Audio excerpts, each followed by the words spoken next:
Hi, beautiful. Welcome back. It is deep allergy season here in Texas. Stinging nettle is a powerful natural antihistamine. I make up my own capsules of it and have it around so that way I can take it whenever I need it, as I have needed to lately every day. In today's video, we're going to be talking about the personality structure and the ego and the differences between the two. I'm really grateful that you're here, and I hope that you are having a beautiful day. Let's get started. Intro.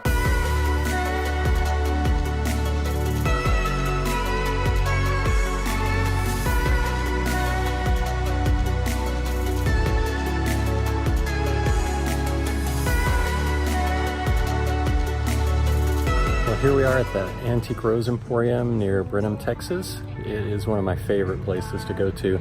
They have a great collection of antique roses, heirloom roses, and some herbs and other plants too. If you ever get a chance, if you're ever near Brenham, Texas, I highly suggest going here. It is just a beautiful experience.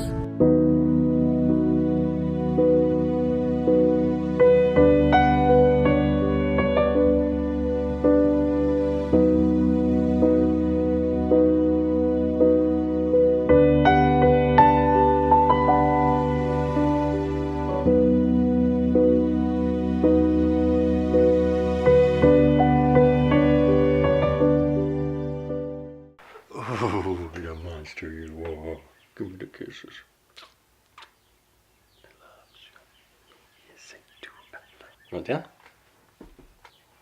Lord Jesus, it is cat shedding time. Meow. Meow.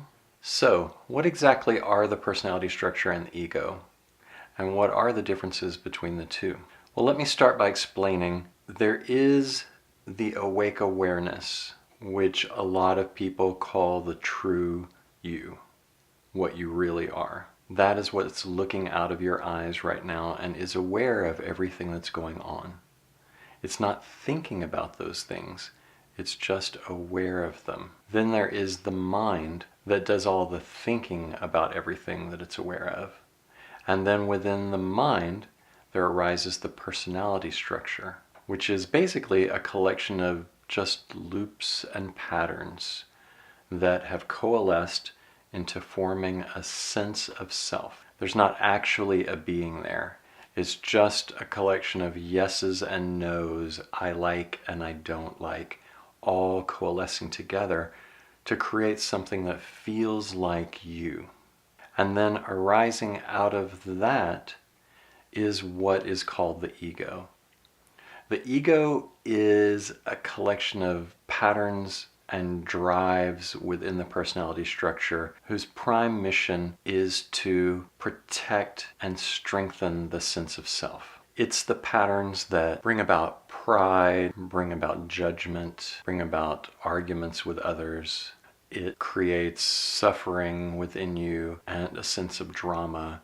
Any strong emotion that it can whip up, which is going to strengthen a sense that you are an actual, concrete, individual being. Now, I don't think that things were particularly designed this way. It seems that everything within the universe has just arisen in an extremely organic manner, arising out of the awake awareness into being. So the personality structure is what you think of as yourself. It's what makes you a seemingly separate individual within this reality. It's all the things that you love and hate, like and dislike, all of your desires, everything that feels uniquely you is a part of that personality structure. And there's nothing wrong with that. A lot of teachers discuss how the personality structure is an illusion, how all of reality is an illusion. And while it could be said that that is true by looking at it through one particular lens, we are definitely here in this reality, and we definitely seem to be individual beings. And we have to learn how to work within this world and this reality and this life as if we are an individual being. In fact, there seems to be a lot of importance regarding having your individual being work harmoniously within the whole. And the whole is definitely affected by individuals. There was a time for several years when I confused the personality structure and the ego and thought that it all had to be completely demolished, which is terribly wrong. I created a lot of grief for myself through the process. Now, what's funny, when I say I created a lot of grief for myself, that was my personality structure, my sense of me, creating grief for itself, thinking that it needed to be destroyed. So you can see the insanity within that loop. These days, I feel it's super important for us to be very, very aware of our personality structure, to see it as clearly as we possibly can, so that we can work to root out any ego patterns within it. But I think it's a perfectly natural experience, and I find a healthy sense of self-esteem and love and caring for yourself as an individual is super important in this reality and in the experience of awakening. So the ego that everyone discusses isn't actually a thing. It's really just a type of thought or pattern within the personality structure that is working to strengthen that sense of self, but at the expense of others, and in a very unhealthy, grasping, controlling sort of way usually. So it's important to be able to spot your ego patterns, your psychological patterns, the negative traits within you that you may have been taught by family members or friends or television or movies, to see them clearly and not feed them, to be able to learn to stop yourself in the middle of an ego pattern, allow it to pass, and be clear, to be the clear personality structure as a vessel for the awake awareness to become more deeply embodied within this experience. The hallmark of awakening is the realization that the personality structure is not the sum total of your being.